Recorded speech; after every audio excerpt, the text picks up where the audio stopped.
Alright, we got a legend rocking with me out, you know what I'm saying? Pioneer in the New Orleans rap scene, Lil Ya from UNLV. Welcome to No Cap, No Filter, man. How you feeling? I'm good, dog. How you doing, my nigga? I'm chilling, man. Happy to be here, dog. That's right. Blessed. You know what I'm saying? It's a pleasure, you know what I'm saying? You giving me your time. But, alright, we about to get into some history tour today, dog. Let's start it from the top, man. You're from New Orleans, Uptown to be exact. You know what I'm saying? Where Uptown did you grow up in? You know, how was it growing up in that area? Well, my section is called 6 and Baron. That's my block, my set. You know, that's the hood, and of course it's in the third ward. In the third ward, they got 3 projects: Melpomene, Magnolia, Cali. For those that really don't know New Orleans, you know what I mean? But I mean, 6 and B is home. You know. A lot of killing, poverty goes, you know, all that went on and shit, you know what I mean? But for the most, it was love. You know, it took a village to raise a kid around there. You know, your neighbor was able to tell your child to get out the street, or, you know, they was doing wrong, and not be looked at wrong or whatever. You know what I mean? It was that type of love, but I mean, it was tough growing up, bro. Don't get it twisted, but I mean, it was more love than anything. Right. Alright, so your name Lil Ya, but you also go by Mr. You Heard Me. Like, how did you get the name Lil Ya? And like the Mr. You Heard Me, did that make you originate the term? Well, my name is Yafet, so that's where the Lil Ya come from. You know, I'm a little older and bigger now, so they call me Big Ya now. I ain't at the same time, but fuck. Big Ya. And you heard me come from the way I say you heard me. You know, a lot of people. They know that I'm the originator of saying that in New Orleans. Period. Can't nobody say it like me. You awake me? You dig? I mean, a lot of people come behind me saying it and shit. And I didn't give myself that name. The streets gave me that name. They started saying, man, you're a grown man now. You can't be saying Lil Ya and this and that. You Mr. You Heard Me. You know what I mean? So that's me now. You feel me? Right. I used to always think that. I was like, man, did he start you heard me? Like when I was hearing that shit we used to say when I was a little youngin' or whatever. Yeah. Yeah, man. So how did you meet the other members of UNLV, like Tech and Yellow Boy? Well, me and Yella came up as babies, like 2 or 3 years old. You know, we always stayed right around the corner from each other our whole lives. Our family was raised together, so Yella was always like a cousin to me, you know what I mean? I met Tech at 11. We went to junior high school together. We was in the 7th grade at Carter G. Woodson. We almost got into a fight our first day meeting.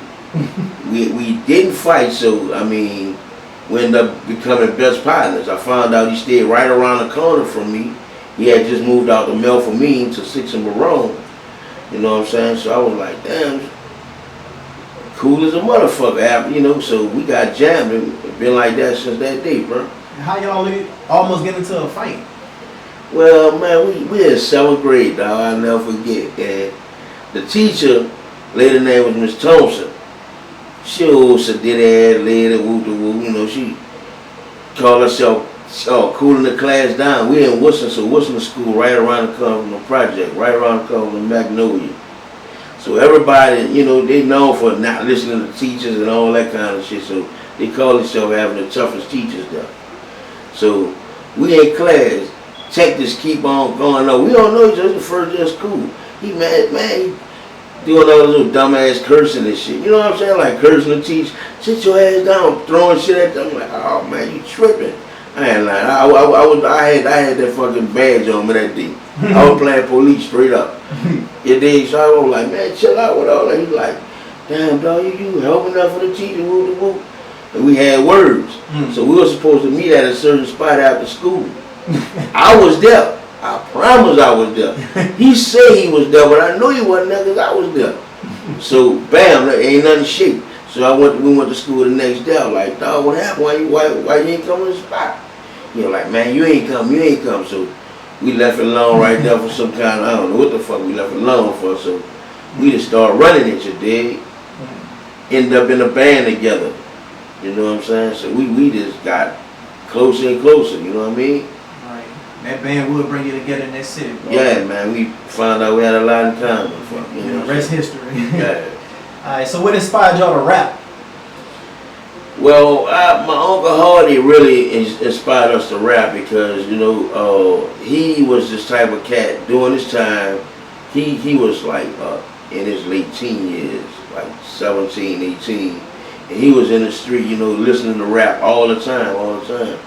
And we, you know, we knew about it. We listened to it a little. We wasn't on it like that. So he really brought that to us, you know what I'm saying? And we were like, man, let's fuck with this.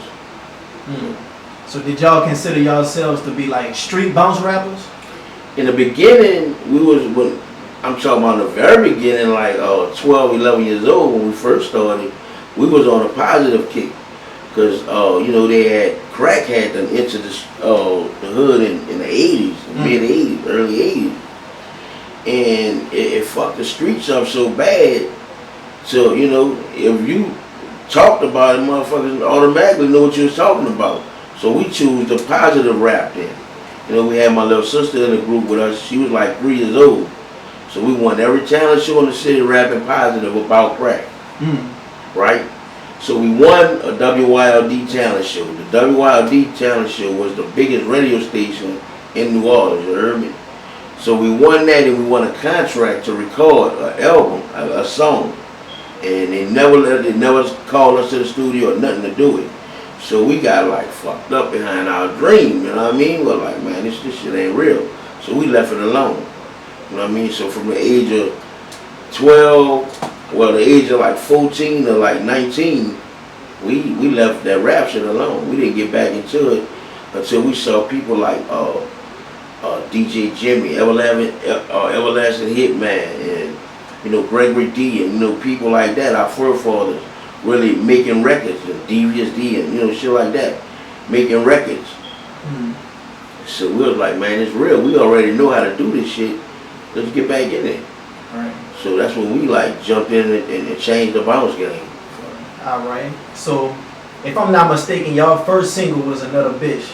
And you know, as you listen to the song, y'all actually telling a story. Like, did that inspiration come from Slick Rick or Too Short? Nah, true stories. I mean, as far as doing a song like that, it was all because of bounce music. Right. You know, and bounce music consists of, you know, back then it was like really degrading women and, you know, telling stories about clubs and shit like that, you feel me? Right. You know, calling chat type shit, but you know, like I said, we changed the bounce game. We rapped about, you know, when we rapped about, you know, Another Bitch specifically was a true story. You know, we just rapped about females that always asked us to put them on the map. Yeah. You know, tell it and put them on the map was like, tell them what happened with us. You know what I'm saying? They really want to be known out there. They won't be famous, I guess. People just want to be a part of something. Right. Anything that's So, moving. You know yeah, and that's how it was, man, you know. But Too Short and, you know, those cats that you mentioned, we looked up to, no doubt. Right. You know what I mean? We looked up to, but as far as the concepts and, you know, as far as inspiring us to make that song, nah. Right. Alright, so it was also mentioned, you know, suck a nigga dick for our outfit. And, you know, was that before or was that after Jubilee Stop Pause had came out? Because, you know, that song was real popular and similar with the phrase at the beginning of the song. We came out before Jubilee. Yeah, okay. Yeah, we came out before Jubilee. Yeah. So we even had an album called Trendsetters because of so many slangs and phrases we put out and, you know, didn't copyright, but we put them out and they knew we were the first to say it. Right. So we had to name one of our albums Trendsetters. You know what I mean? Yeah, y'all had a lot of influence, man. A lot of influence. So, like, when did y'all meet Baby and, like, how did y'all get signed by Cash Money? Well, we got signed by Cash Money through a song called Another Bitch. It was the same single that they put on the album. And what we did was we made tapes in Club Newton's, and we also made a tape at T-Bone's house. T-Bone was our producer then. So we made Another Bitch, and we dubbed the tapes. Me and Tech used to take time. At night we'll take our time, you know what I'm saying, take turns dubbing tapes, and we'll make like maybe 60 tapes, 50 tapes a night. And we'll sell them all the next day.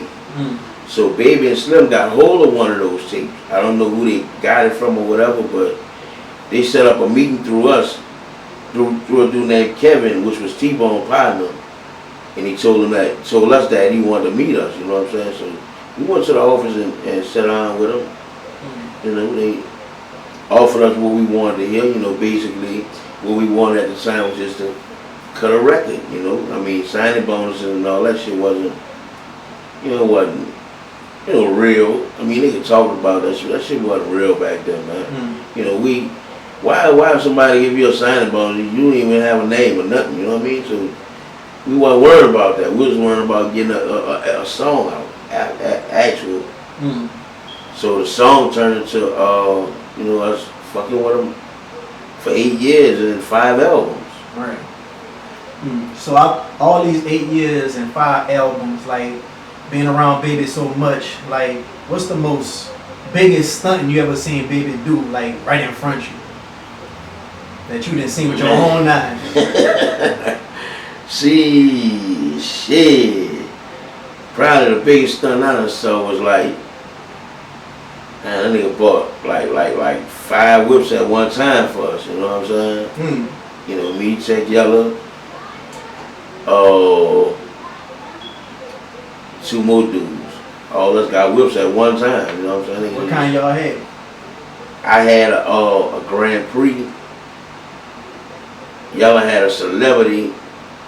Check had I think a Regal. You know, it's some old school shit. You know what I mean? Right. Yeah, but. So how was Slim was like Baby brother? You know, he always in the shadows and shit. He was always that cool, calm and collected. Cool, man. Always, I mean, Slim the type of person, dog. I mean, everybody got their faults or whatever, but Slim the type of person you'll be like, man, I can't find no fault in this nigga. You know what I mean? Yeah. To the dime. You know what I mean? For real. Untouchable Slim, boy. Yeah. So y'all was around when Pimp Daddy was around, huh? Yeah. I actually helped Pimp Daddy get on the label. Okay. Because Pimp really wanted to be affiliated with Cash Money and signed with Cash Money because of me checking Yellow.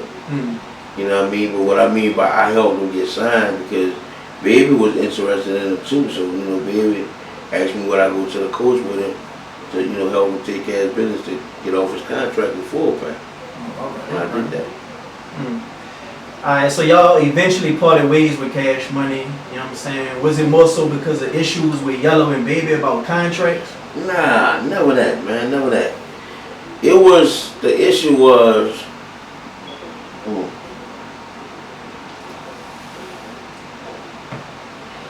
the thing was, we felt like, we knew enough to get our own, and, that was what we wanted from day one. I mean, a ride with Cash Money was beautiful.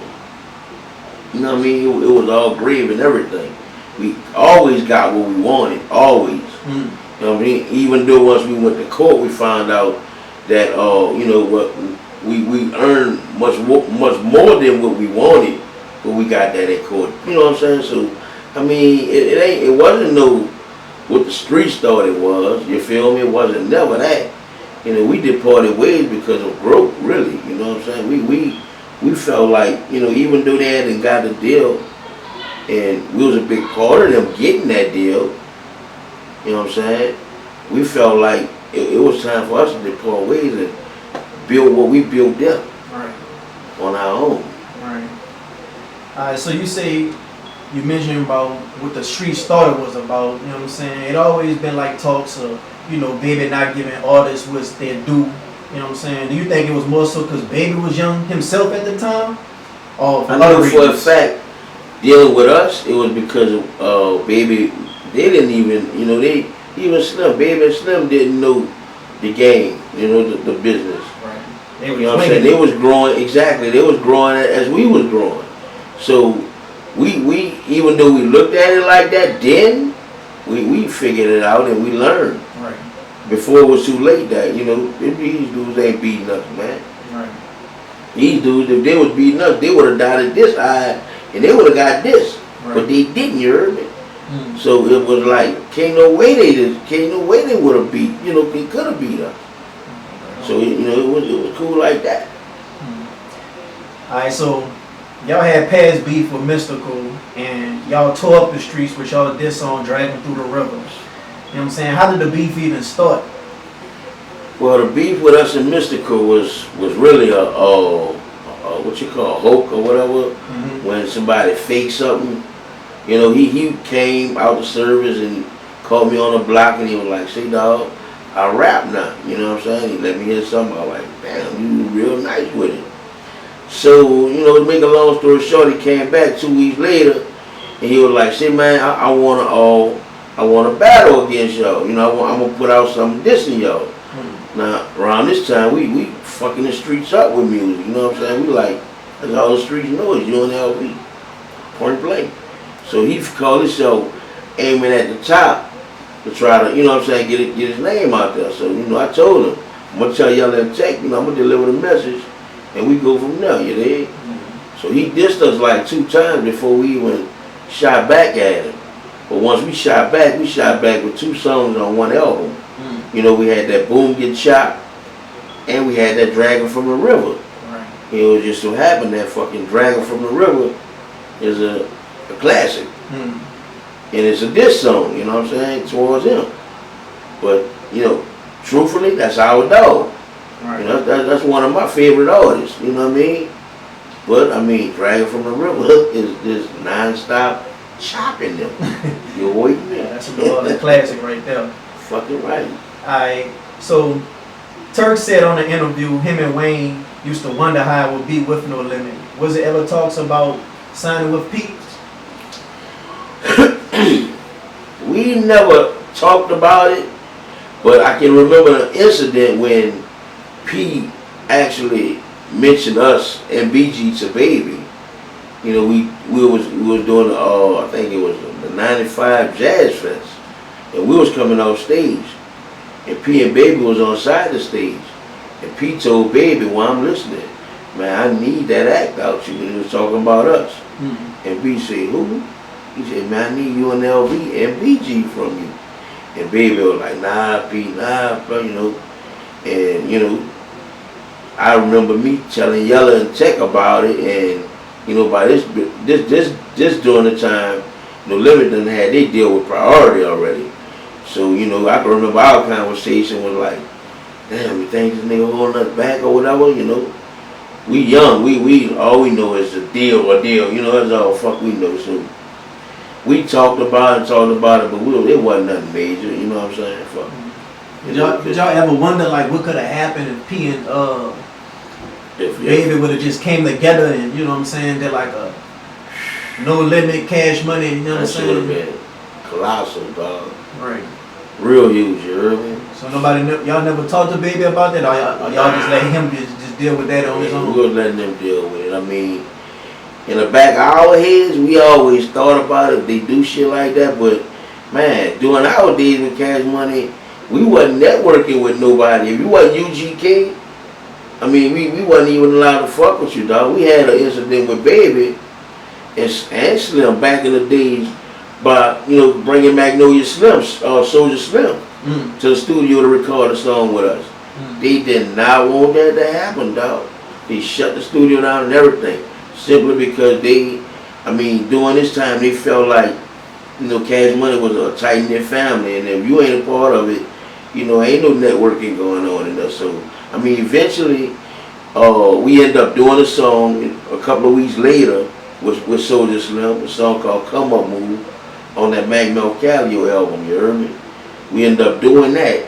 Anyway, you know, they was cool with it. They was like, we gonna go ahead and let y'all do it, dog, put it on the album. We were like, all right.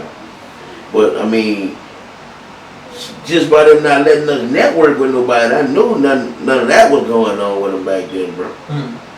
You know what I mean? They had their reasons. You know, we never found that out. But when we was in there, that's how it was, you know what I mean? So speaking on issues with other rappers, was it beef with Partners in Crime and like Big Boy Records? Oh yeah, it was real beef with Partners in Crime. You know, we have different stories of why we didn't like each other, and you know what I'm saying? My point was, I didn't know what I wasn't like, why the fuck these niggas don't like a nigga and don't even know a nigga. You know what I'm saying? That was one of my points for why they were beefing. And another point I had, because I felt I was fucking with one of their partners, old lady.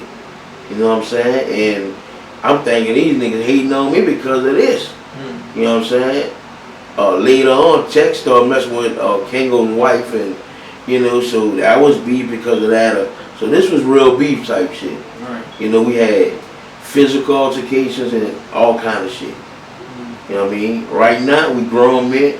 That's our dudes now. You know what I'm saying? It was like real genuine brother type shit. Right. You know what I mean? I love them little niggas. I respect them. I know they respect us. And, you know, I'm just glad we was able to cross that hurdle. Because you had niggas like, you had greats like Big and Pop. You know what I'm saying? Them dudes end up losing their fucking life. You know what I'm saying? Behind this dumb shit. You know what I'm saying? You know what I'm saying? So, I mean, I tip my hat off to them to this day. And I'm just thankful for everything, my nigga. You know what I'm saying? Because without that, we wouldn't be where we at right now. You feel me? Alright, so once Yella died, how was it on you and Tech? Did it like take a huge toll on y'all, or did it like motivate y'all to keep pushing with the music and, you know, his name lived through y'all? Both. I say both simply because, you know, we always, dog, I mean, we from the street, dog, you know what I'm saying? And we always, I mean, from 11 on up, dog, we always lived the street life, honestly. You know what I'm saying? So we always had talks about that. You know, and we always promised each other that if something happened to one of us, we gonna keep that name going. No matter what, we gonna always keep going. You know what I'm saying? So no doubt we had to, you know, keep it pumping, but it did sting us. It fucked us up. You know what I'm saying? Because we was getting off the contracts and shit. We had to rethink everything. You know what I'm saying? So, I mean, it stung us, but it was never thoughts of quitting. Never. Alright, so you had mentioned y'all did a track with Soulja Slim at the time. Like, at the time, did you see him and think he'll have such the impact that he had on New Orleans culture? Hell yeah. That's why we fought for our record label for him to come do a song with us. You know what I'm saying? That nigga was that nigga, man. Yeah. You know, a lot of people say he like the Tupac of New Orleans. Exactly. That's what I mean by that nigga. You got any stories you want to share about any besides that story with Slim, I can remember fucking around at the warehouse on Elho with him when he first got his Escalade. That fool pulled up, bumping that. He had a song when he was with No Limit that he put us on, and he said, he was a weed fiend, dope fiend, low key. He was a weed fiend, dope fiend, coke fiend with low key. Then he said, then I was on the come up move with UNLV. Yeah. So he see me. I know he saw me before he pulled up. He gonna pull up on somebody. Yeah, bitch. Talk. You know how you talk all fast and stupid. Yeah, bitch. You ain't think I'm gonna put y'all on there. But my first time, like really, I heard it that day. So when he pulled up, I'm like, damn, I know that nigga ain't bumping that song. So I know he saw me out there. He pulled up on the nigga flashing. You dig? That was like, man, that was like a couple of days before, you know what I'm saying, that shit happened. All right. Yeah. So you mentioned, you know what I'm saying, you seen him on Earhart and, you know, the warehouse or whatever. Like, tell us about the old hangout spots, you know, real back in the G. Like, you know, Club 49, Detour, Big Easy.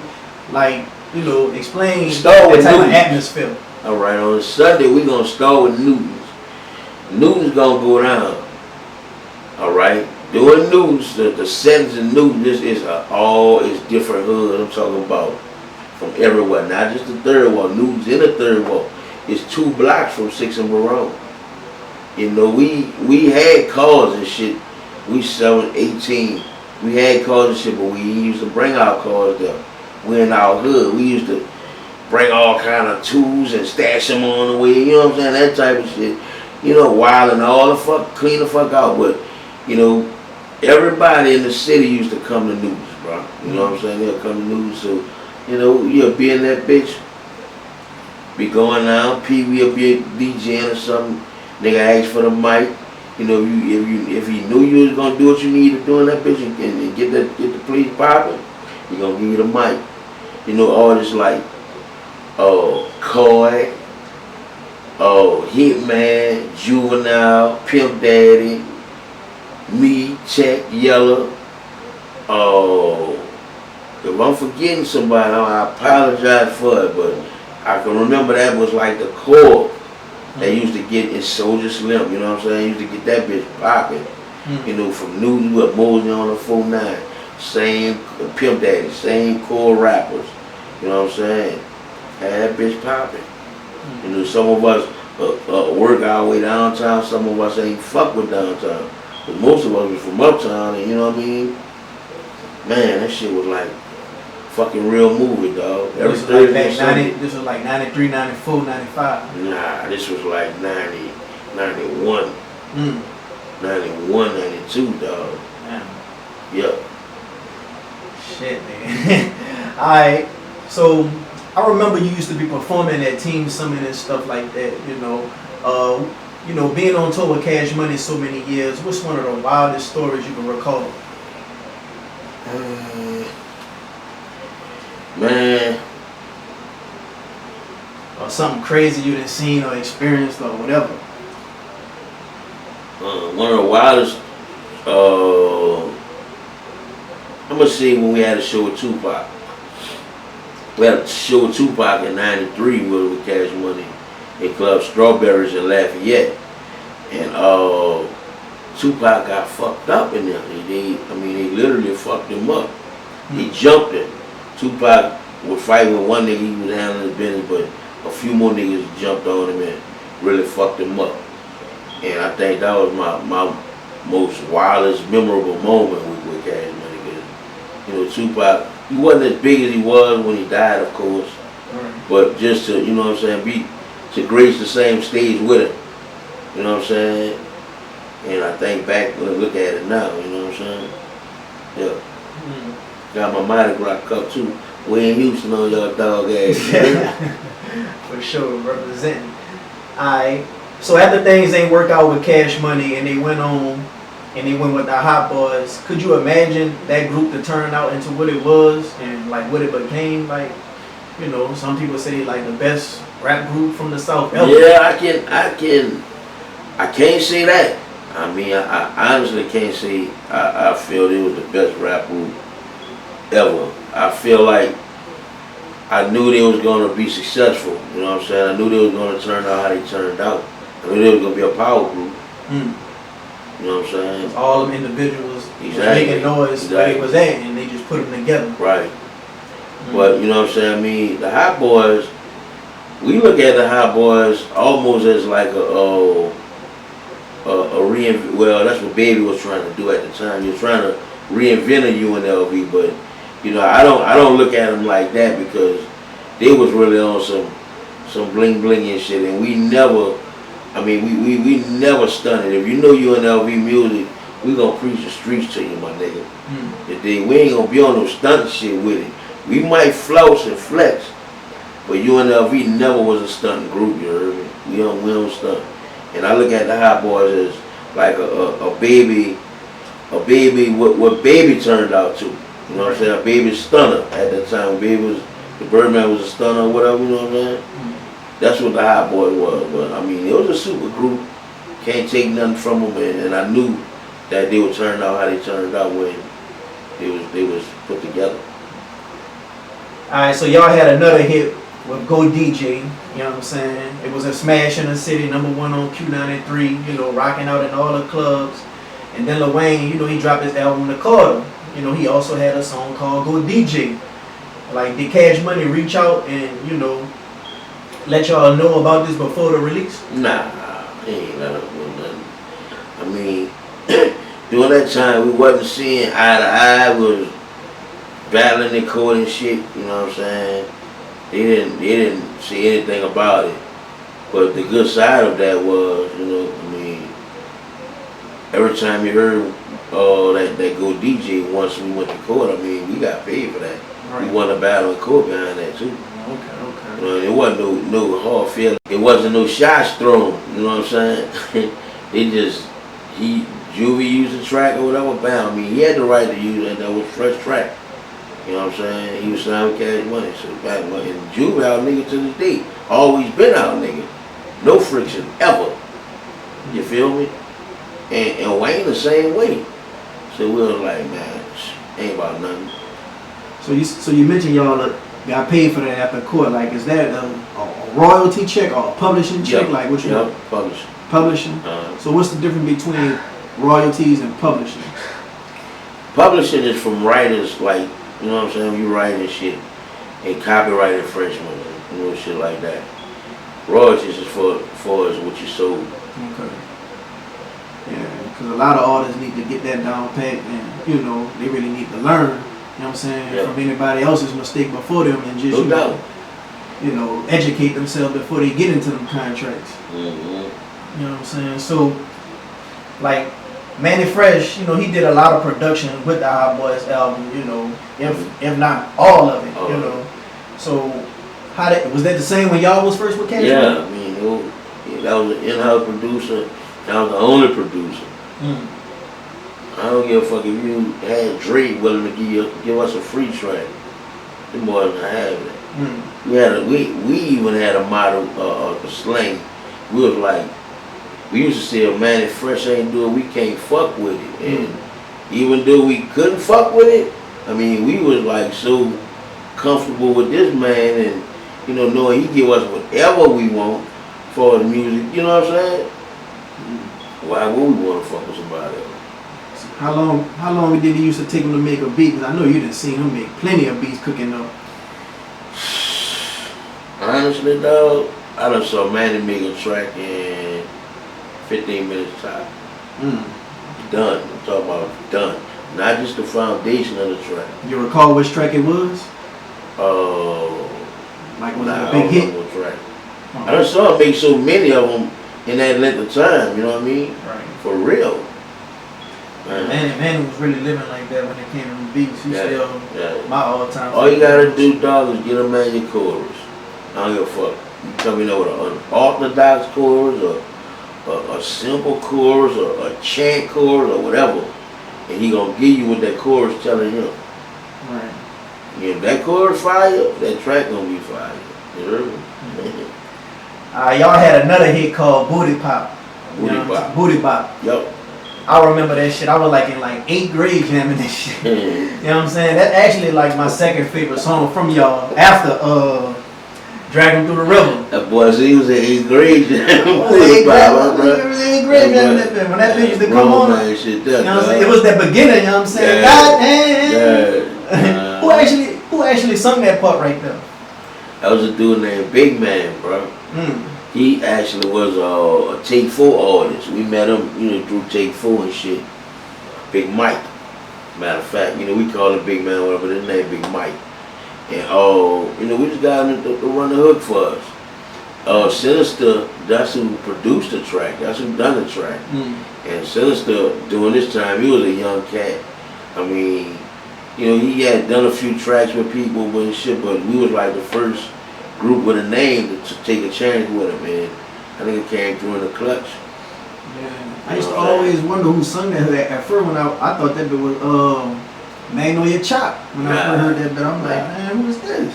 Big Mike, man. But yeah, that hook used to be getting me. Plus, when y'all was on that bitch running that bitch, to me, like I said, that's my second favorite track from y'all. No, bro. Yeah. Sure. So that's a classic. I don't consider it a classic just yet, but it's a timeless song. Right. It's a timeless hit. You know what I'm saying? Because they bump that in a lot of clubs any day, dog, and you still gonna get the same results. Right. Women gonna shake their ass off that bitch. You know what I mean? So we'll see. So y'all dropped one of the greatest disses in rap history with "Dragging Through the River." You know, and you know, what's your take on disses nowadays in rap when, you know, rappers talking about dead ops and smoking on a op pack and, you know, things of that nature? Do you feel like they taking it too far, or it ain't no rules when it comes to dissing? Man, it depends, man. I mean, The last dude I heard got whacked over some music beef shit was little dude Lil Ya, huh? Wasn't that over some rap shit or whatever? I mean, yeah, but you know, we'll never know. But some people Yeah. say it was over a female, like, you know, a lot of. I mean, that shit could go. Okay, well, my take for is that, man. I mean, it ain't worth whacking nobody, dog, behind no music and no beef on no wax. You know what I'm saying? Cause I mean, you never know, dog. You might could be on some shit like we fucked over the world with the beef with Mystikal. Everybody in the world thought that shit was real. You know what I'm saying? But it's something he wanted to do. It just, you know what I mean? But I mean, just think, bro. You taking sides with the shit, and this shit ain't even real. You fuck over somebody behind this shit, and you know, you never know where it's at with it, dog. So I guess it's just a part that people feel like they ain't respecting the dead, and you know, some people go far and go to the cemetery or the grave site and all that, and shoot videos like. Nah, you know. Yeah. All right, so what's your thoughts on New Orleans rap scene as of now? Oh, it's definitely in a good place, dog. It's about to be in a better place too. Mm-hmm. It's about to be in a better place because, you know, a lot of doors opening up for these little young dudes that's coming up, and these little young dudes coming up hungry. Mm-hmm. You know, they finding New Orleans culture once again, and they not trying to be, you know, other people and follow other states and what they doing. You know what I'm saying? Once they follow the blueprint, it's all over. Cause I mean, who the fuck they been? Man, the last 10 years, last 20 years, people that's been being successful has been stealing New Orleans music. You know what I'm saying? So that means the blueprint that we laid down for our artists, it ain't never failed. If other people took it and ran with it, why can't our artists come up with it? You know what I mean? So I mean, it's coming back around, dog. And these little dudes, they hungry. And they fucking with that Inno shit again, dog. So, you think the city could do a better job at coming together like Atlanta artists? Yeah, they can always do that. But I mean, once that happens, it's gonna be even crazier, dog. It's gonna be even crazier. And I ain't gonna, you know, I ain't want that talk bad and say it ain't gonna happen. It's gonna happen one day, my nigga. Right. You know, I speak shit in existence. That's what I feel. You know, so it's gonna happen, and when it happens, yeah, it's gonna be crazy. Alright, so like, you know, a lot of, you know, it sounded like a lot of New Orleans artists and, you know, Baton Rouge artists kind of sounded the same, and you know, the drill culture that, you know, kind of took over the nation or whatever. You know what I'm saying? You feel like New Orleans, think at its core still keeping their essence of being New Orleans? That's what they getting back to. Okay. Now, I mean, for the last few years, they wasn't, because we had people sounding like, you know, from Chicago and this and that place. You know what I'm saying? With the drill shit. And that wasn't the essence of our music. Mm-hmm. You know, you don't have to. When I say the essence, you don't have to be a straight bounce rapper, but you gotta have bounce in your rap, my nigga. You know what I'm saying? Like, just think about it. Even Jigga, bro, Jay-Z, and that boy say bounce with me. You know what I mean? By bounce, you know, that's what we make people do in New Orleans, you know what I mean? Just bounce. You know what I'm saying? And they getting that swing back with them, bro. Mm-hmm. So it's gonna be crazy, man. Alright, how much easier you feel like it is to get popping in this era compared to the era you was coming up in? It's a lot easier, especially if you know how to work that computer. Right. You know how to work that computer, you're a bad motherfucker, you in a dope straight up. I don't care who you is, what type of song you got. You know what you're doing on that computer, you in a dope, man. So for all the young cats who watching this, like, what all y'all had to do to really get y'all names out in the street to do promo for yourself? Blood, sweat, and real tears, my nigga. You know what I'm saying? Blood, sweat, and real tears, bro. Many days. I ain't talking about like rest, flighting for days, my nigga. You know what I'm saying? Hitting the highway, going to jail in different fucking countries. You know, for shit we believe in, like hitting, you know, put 1 hour poster on the wall or something. You know, on a block somewhere in the country town or something. Mm-hmm. You know, and they ain't gotta do that type of. You can reach You can sit your ass down and take a picture and reach millions of people with the press of a button, man. You know what I mean? We putting up fucking posters to reach like maybe 5 people that day before the poster get tore down. That's the difference. And out the trunk of the car. Exactly. Yeah. Damn, boy. You really had to be about it back then. Yeah. You know what I'm saying? Yeah, you Yeah, did. put that leg work in. It did. Yeah, but now shit, you I ain't hating on them, you know what I mean? But it is what it is. You asked the question, I told you. So from your whole music career, like, if any, what's your biggest regret? Biggest regret? I